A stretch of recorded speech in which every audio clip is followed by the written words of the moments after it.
নমস্কার, আমি বিশাল আপনাদের স্বাগত দা সোশ্যাল বাংলার পর্দায়। 2019 লোকসভা নির্বাচনকে সামনে রেখে রাজ্য রাজনীতি কিন্তু উত্তপ্ত হয়ে উঠেছে এবং লোকসভা নির্বাচনের যে দামামা তা কিন্তু একেবারে বেজে গিয়েছে বলা যেতে পারে। আজ কিন্তু ত্রিপুরা রাজ্যের মানুষ একটি ঐতিহাসিক চিত্র কিন্তু প্রত্যক্ষ করলো, সেটা হচ্ছে বিজেপি রাজ্য সহসভাপতি, আবার বলছি বিজেপি রাজ্য সহসভাপতি সুবল ভৌমিক কিন্তু বিজেপি দল ছেড়ে কংগ্রেস দলে যোগদান করেন এবং তিনি আরও বেশ কিছু কর্মী সমর্থক নিয়ে কিন্তু তিনি বিজেপি দল ছেড়ে কংগ্রেস দলে যোগদান করেন। সাংবাদিকদের উত্তরে তিনি জানান, দীর্ঘ ত্রিপুরার যে বাম শাসন, এই বাম শাসনের অবসান ঘটানোর জন্য কিন্তু আজ থেকে যে 5 বছর আগে তিনি বিজেপি দলের হয়ে লড়াই সংগ্রাম শুরু করে দিয়েছিলেন এবং বিজেপি দলের জন্য তিনি রক্ত পর্যন্ত ঝরিয়েছিলেন তিনি কিন্তু দাবি করেন এবং আরও দাবি করেন যে বর্তমান যিনি মুখ্যমন্ত্রী বিপ্লব কুমার দেব, ওনার ত্রিপুরা রাজ্যে আসার আগে থেকেই সুবল ভৌমিক বিভিন্ন প্রচার অভিযান এবং লড়াই সংগ্রাম কিন্তু শুরু করে দিয়েছিলেন ত্রিপুরা রাজ্যের মাটিতে। এবং সুবল ভৌমিক দাবি করেন যে ত্রিপুরা রাজ্যে যখন বিজেপি সরকার প্রতিষ্ঠিত হয়েছিল এবং বিজেপি একটা ভালো একটা পরিস্থিতির যখন চলে এসেছিল, তখন কিন্তু আর সুবল ভৌমিককে দলের তেমন গ্রহণযোগ্যতা দেওয়া হয়নি এবং তার যে প্রাপ্য সম্মান সেটাও কিন্তু তাকে দেওয়া হয়নি। এবং তিনি আরো বলেছেন যে তিনি বিজেপি দলে কিন্তু আর বার্ডেন হয়ে বা বোঝা হয়ে থাকতে চাননি। তিনি বলেন যে আমি একজন বোঝা, তাই বার্ডেন, তাই আমি আজ বিজেপি দল ত্যাগ করে কংগ্রেস দলে যোগদান করলাম। এবং তিনি আরেক যে বিস্ফোরক মন্তব্য করেন তিনি, সেটা হচ্ছে যে বলেন, যদি আমি বিজেপির রাজ্য সভাপতি হই তাহলে একটি অংশ দাবি করেন যে রাজ্য সভাপতি হলে দলের ক্ষতি হবে এবং যদি পশ্চিম আসনে যখন এক রব উঠেছিল যে সুবল ভৌমিক পশ্চিম আসনে প্রার্থী হতে চলছেন, তখন কিন্তু ইনি আজ এই মন্তব্য কিন্তু করেন যে পশ্চিম আসনে যখন প্রার্থী করার কথা হচ্ছিল তখন কিন্তু একটি অংশ কিন্তু দাবি করেন যে যদি আমি পশ্চিম আসনে যদি আমি প্রার্থী হই তবে বিজেপির ক্ষতি হবে। তাহলে যদি ক্ষতি হয়ে থাকে তাহলে এই দলে থেকে কিন্তু আমার লাভ হয়নি এবং লাভ হবে না।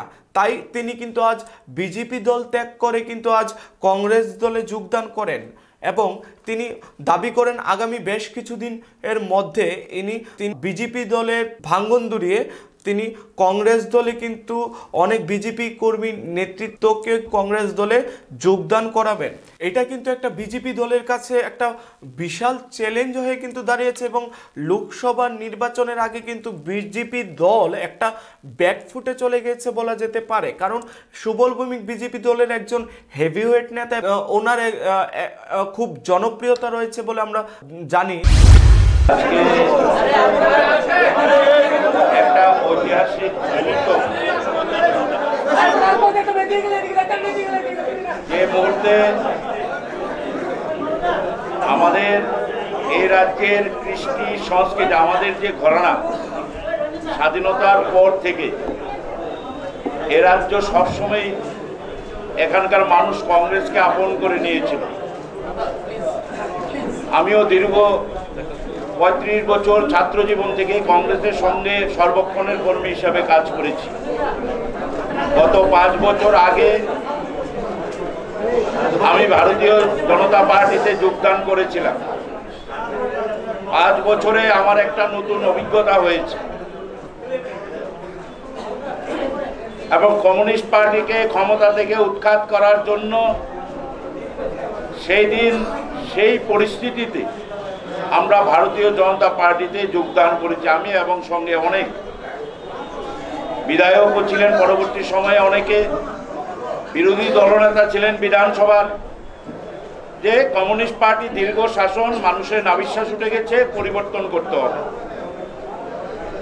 সবাই আমরা পরিবর্তনের জন্য ঝাঁপিয়ে পড়েছিলাম, কিন্তু যে পরিবর্তনটা হয়েছে এই পরিবর্তনের জন্য আমরা সেই দিন ঝাঁপাইনি। আমরা পরিবর্তন চেয়েছিলাম। কমিউনিস্ট পার্টির অপশাসন, স্বৈরাচারী শাসন, জনবিরোধী নীতি, বিশেষ করে এই রাজ্যের গ্রাম পাহাড়ে খেটে খাওয়া মানুষকে যেভাবে দলতন্ত্রের শিকার হতে হয়েছে, যেভাবে সন্ত্রাসের শিকার হতে হয়েছে, যেখানে কোনো আইনের শাসন নেই, তার প্রতিবাদে আমরা সরকার পরিবর্তন করেছি। আমি 1 বছর এই সরকার পরিবর্তন হয়েছে, কিন্তু ব্যবস্থার কোনো পরিবর্তনের কোনো লক্ষণ আমি দেখতে পাইনি। দিনে আরও বামফ্রন্টের সময় আমরা যে দেখেছি দলতন্ত্র যেভাবে গ্রামীণ মানুষ ভয় আতঙ্কের মধ্যে, এখনো সেই পরিস্থিতি বিরাজ করছে। আমরা সারা দেশে আমরা নিশ্চিত রাহুল গান্ধীজির নেতৃত্বে ভারতবর্ষে জাতীয় কংগ্রেসের সরকার হতে চলছে। আজকে জম্মু কাশ্মীর থেকে কন্যাকুমারী, সৌরাষ্ট্র থেকে ত্রিপুরা, সমস্ত জায়গায় 130 কোটি মানুষ বুঝতে পেরেছে যে ভারতবর্ষ একমাত্র রাহুল গান্ধীজির হাতেই সুরক্ষিত থাকবে। তার জন্য আমরাও মনে করি ভারতীয় জনতা পার্টিকে যে আশা করে আমরা ভারতীয় জনতা পার্টিতে যোগদান করেছিলাম, দলের ভেতর কোনো গণতন্ত্র নেই। আমি দীর্ঘদিন কংগ্রেস করেছি, আমাদের স্বাধীনতা ছিল, দলের ভেতর কথা বলার অধিকার ছিল। অনেক সময় ভুল ব্যাখ্যা হয়েছে, বলার অধিকারকে বলা হয়েছে এটা শৃঙ্খলা বাইরে। না, দলের ভেতরে ইন্টারনাল ডেমোক্রেসি যদি কোনো রাজনৈতিক দলে থাকে সেটা হচ্ছে ভারতবর্ষের জাতীয় কংগ্রেস, যে দলে প্রত্যেকটা কর্মী এবং প্রত্যেকটা কার্যকর্তা তার স্বাধীনতা নিয়ে, অধিকার নিয়ে কাজ করতে পারে। কিন্তু সেখানে কার্যকর্তারা, ভারতীয় জনতা পার্টির সরকার এসেছে, ভারতীয় জনতা পার্টির কার্যকর্তাদের প্রতিনিয়ত জেলে যেতে হয়েছে। ভারতীয় জনতা পার্টি কথা দিয়েছিল 25 বছর যে সব যারা সিপিএমের বিরুদ্ধে লড়াই করতে গিয়ে মিথ্যে মামলায় জর্জরিত ছিল, সেই মামলাগুলোকে ক্ষমতায় এসে 6 মাসের মধ্যে প্রত্যাহার করবে। আজকে 1 বছর হলো, একটি মামলাও প্রত্যাহার করেনি। ভারতীয় জনতা পার্টি নির্বাচনের আগে প্রতিশ্রুতি দিয়েছিল যেসব সিপিএমের বিরোধিতা করতে গিয়ে যারা খুন হয়েছে তারা খুনের বিচার পাবে, বিচারের বাণী নীরবে নিবৃত্তে কাঁদবে না। কিন্তু আজকে পর্যন্ত এই সরকার ক্ষমতায় আসার পরে একজন সিপিএমের দুষ্কৃতিকারীকেও গ্রেপ্তার হয়নি, একজন সিপিএমের খুনিকে গ্রেপ্তার হয়নি। একজন 25 বছরের যেসব আমলারা এই দুর্নীতির সঙ্গে জড়িয়েছিল তাদের একজনের বিরুদ্ধে এই সরকার ব্যবস্থা নেয়নি। এখন সরকার যেটা পরিচালিত হচ্ছে সেটা বামপন্থীদের সমর্থিত সেই আমলাদের দ্বারাই পরিচালিত হচ্ছে। এখানে বিরোধী দলের আজকে নিরাপদ নয়, সিপিএম নিরাপদে আছে। বারবার আমি দলের ভিতরে প্রতিবাদ করেছি। আপনারা বলতে পারেন তাহলে কি আপনি এই পার্লামেন্ট নির্বাচনে নমিনেশন না পেয়ে ক্ষমতায় এই দল পরিবর্তন করেছেন কিনা? পার্লামেন্ট নির্বাচনও একটা ফ্যাক্টর, কারণ আমাদের রাজ্যের একটা পরিচিতি আছে সারা দেশে। আমাদের রাজ্যে গত 1 বছরে মুখ্যমন্ত্রী ধারাবাহিকভাবে যেসব অসার বক্তব্য রেখেছেন সারা ভারতবর্ষে, আজকে আমরা হাসির খোরাক হয়েছি।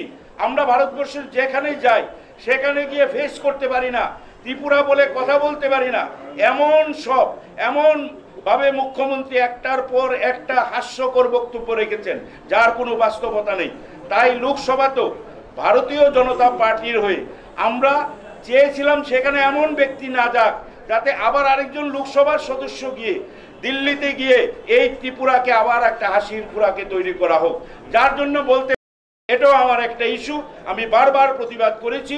যোগ্য ব্যক্তিকে গণতন্ত্রে, লোকসভায় যোগ্য ব্যক্তিদের যাওয়া উচিত, গণতন্ত্রে মন্ত্রী, বিধায়ক। কিন্তু দেখা গেছে অযোগ্য ব্যক্তিদের কারখানায় পরিণত হয়েছে ভারতীয় জনতা পার্টি। তাদের কোনো ন্যূনতম রাজনৈতিক সেন্স নেই, তাদের কোনো সাংগঠনিক সেন্স নেই। তারা যখন যেভাবে মুখে বলে ক্যাডার বেস পার্টি, ব্যক্তির ইচ্ছায় অনিচ্ছায় এটা চলছে, একটা অরাজক অবস্থা চলছে। এখানে আমি দায়িত্ব নিয়ে বলছি, ভারতীয় জনতা পার্টির সমস্ত কার্যকর্তারা আজকে অত্যন্ত মর্মাহত, তারা ব্যথিত। তারা দেখবেন কেউ থাকবে না, সবাই বেরিয়ে আসবে এবং জাতীয় কংগ্রেস দল এই রাজ্যে একমাত্র প্ল্যাটফর্ম। আপনারা দেখুন, মানুষ